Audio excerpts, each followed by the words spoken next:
Number 1. Kill Cat.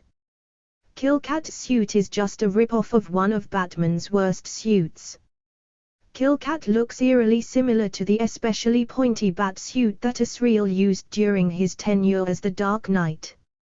It's odd that they chose to rip off one of the worst bat suits rather than one of Batman's more classic outfits, as it does an even further disservice to the character.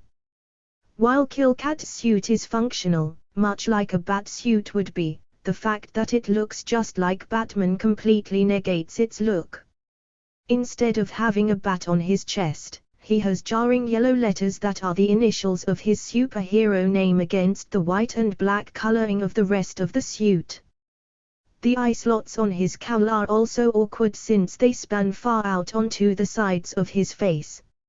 Also, without the utility belt to complete the complete Batman look, Kill Cat looks like an unprepared hero with nothing to offer but his natural abilities. Unfortunately, even his regular abilities aren't that great.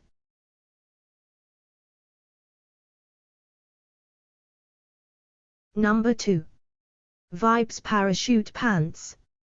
Unfortunately for Paco or Cisco Ramo, depending on which version of the character you are referring to, the costume for their alter ego Vibe has always had one of the most flamboyant and funny costumes in all of DC.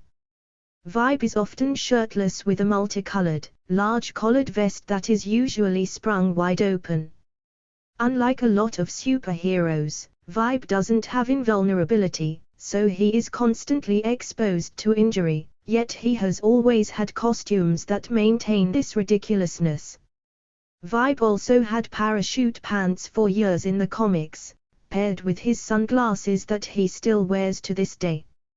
He has always been drawn as if the illustrators thought he looked really cool, but his attire has continuously made him the comic relief. For a character with cool and interesting powers, Vibe has been robbed of a costume that not only protects him, but makes audiences take him more seriously.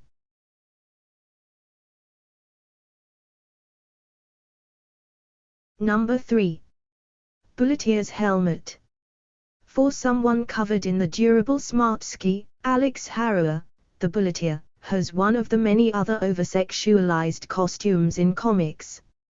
Even though there is no need for her to even wear protective clothing, it seems ridiculous that she wears nothing but a very revealing top and extremely tight pants. The top she wears also has no straps, yet it stays on despite her soaring through the wind at high speeds. While the clothes are weird, considering her abilities, the funniest part of her costume is on her head. Even though she may be the Bulletier, her bullet-shaped helmet makes her look incredibly laughable. Worse, it doesn't serve a purpose other than to exemplify her Bulletier persona. Instead of having some sort of bullet emblem or necklace, she just wears a giant bullet on her head. Number 4. Starfire's skimpy outfit. Female comic characters have unfortunately been subject to male desires when it comes to the design of their character and their costume. One of the most egregious designs came in the form of Starfire's old and new 52 costumes. Both barely covered the breasts and genitals of Starfire.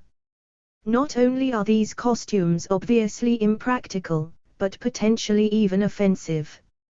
While some of the costume redesigns have reeled her costume in a bit, she continues to be hypersexualized and drawn with costumes that do nothing to protect her. For a character that is actually very layered and complex, she can't seem to get a costume that is as layered as her personality.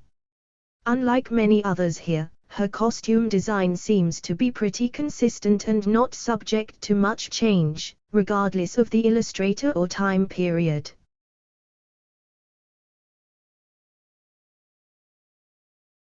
Number 5. Thor's crop top. The 80s were a weird time for comics and their illustrations. Many heroes became barrel-chested monstrosities with long flowing hair. Thor was no exception to this new wave of heroes, and the God of Thunder looked like he became the lead singer of a metal band. He may have had the usual hammer and blonde hair, but the rest looked odd, to say the least. Thor may be a god, but even this look was too bulky and muscular for him. He had more muscles than even seemed possible. Then the illustrators literally gave him the exact face surrounding apparatus that Gambit from the X-Men would wear. The whole costume was also covered in leather straps that seemingly did nothing. Thor's actual costume consisted of a crop top, waist-high tights, half sleeves, shoulder pads, and an awkward cup-looking covering his genitals. Perhaps one of the weirdest parts, however, was the giant chain attached to Mjolnir.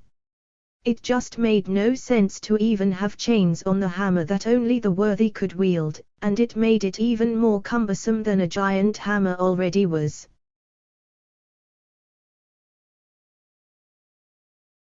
Number 6. Superman's casual look.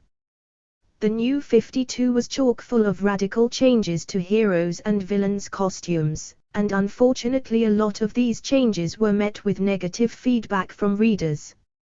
The more modern and sometimes even casual looks of these costumes made some of the heroes look either too futuristic or not heroic enough. One of these terrible costume changes came from the pages of Superman. He not only has a shaved head, but he wears jeans, a Superman shield t-shirt, and uses tatters of his cape to cover his hands. While it was interesting to see Superman struggle with becoming depowered and outed as Clark Kent, the costume change made him too similar to Superboy. While knocking down Superman as a man was an interesting story, the costume change was a bit too much for readers to get behind. Even though he had the powers similar to a regular human being, his look was indicative of a high school football player.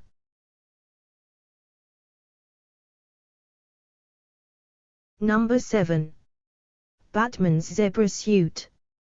Unfortunately, Batman has had a collection of terrible costumes that could have made this list. As bad as some of these other costumes are, the zebra suit has always stood out as the most ridiculous. Of course, there is a ridiculous reason for Batman to don this suit, just as there were reasons for him to wear his rainbow suit.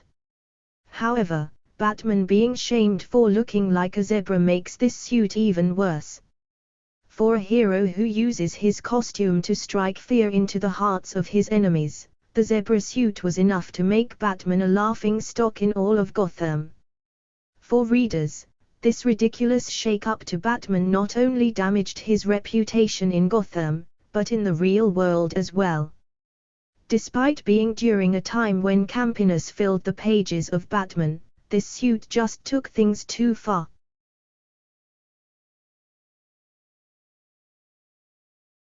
Number 8. Ambushbug's green suit. As one of DC's craziest and zaniest characters, Ambushbug's costume may fit his personality, but it doesn't mean it's very pleasant. Ambushbug's green costume covers him from head to toe and has yellow lines running over his face. On top of that, the costume has long feelers that hang off the forehead of his costume that contain bugs and allow him to teleport. However, he later learned how to circumvent the bugs, so the antennae became basically useless. While Ambushbug's suit is described as protective, it has been shown to rip and tear during attack. Although Ambushbug doesn't see as much action as other heroes, he does require protection, and his suit doesn't seem like the most capable choice for him. Also, the combination of a green bodysuit with yellow lines and antennae are just plain ugly to look at.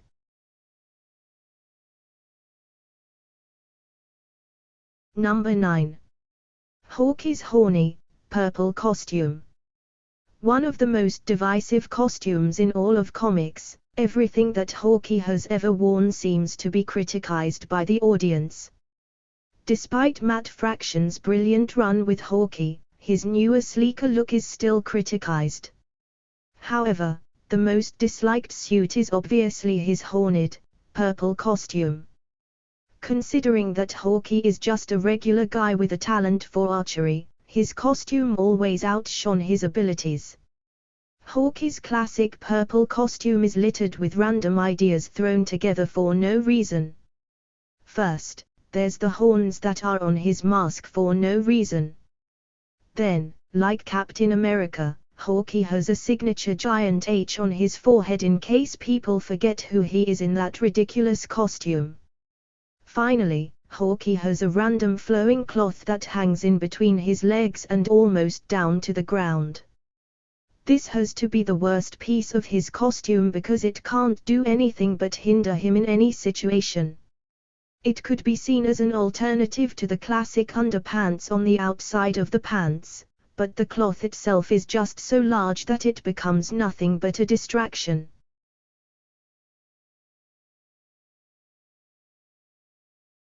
Number 10. Grifter's Mask. Now, Grifter is an awesome character who has an overall good look, but one piece of his costume throws off his entire look, his mask.